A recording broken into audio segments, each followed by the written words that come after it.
De l'art médiéval à la Renaissance. Entre le Quattrocento et le Seicento, c'est-à-dire entre 1400 et 1600, des artistes italiens et flamands vont révolutionner l'art européen, le faisant passer du Moyen-Âge vers la période moderne, un petit peu avant l'heure. Ce moment, très inspiré par l'Antiquité, met le point de vue humain au centre des idées et des images, loin de celui de Dieu qui inspirait le Moyen-Âge. On appelle ce moment la Renaissance. Renaissance traduit l'idée de relire les textes antiques censurés et de s'inspirer de la sculpture et de l'architecture antique afin que l'art renaisse de ses cendres. Comme si, au Moyen-Âge, l'art était mort. Cette vision obscure de la période médiévale est aujourd'hui largement remise en question. En effet, si la représentation de l'image s'est considérablement éloignée du réalisme antique, et que l'interdit biblique de l'image « tu ne représenteras point » va créer de grandes querelles, il y a, au Moyen-Âge,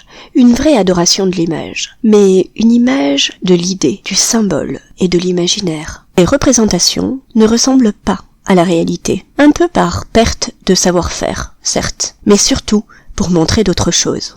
Par exemple, les décors en fond d'or reflètent la lumière des bougies et plongent les personnages dans une lumière divine. Des personnages sont beaucoup plus grands que d'autres. Normal, ils sont beaucoup plus importants. Des animaux imaginaires peuplent des mondes étranges. Ils symbolisent les armoiries des grandes familles nobles ou simplement le goût de l'artiste pour le mystère, l'étrange, la liberté d'imaginer, de raconter, d'illustrer et de décorer. Ces images, que ce soit en les tissant, en les sculptant, en les enluminant, en les peignant à la tempura ou en les réalisant en mosaïque, sont très souvent centrées sur la religion chrétienne, afin de raconter à une population majoritairement illettrée le texte sacré. Mais ils peuvent aussi montrer des scènes imaginaires ou le quotidien et les grands faits historiques.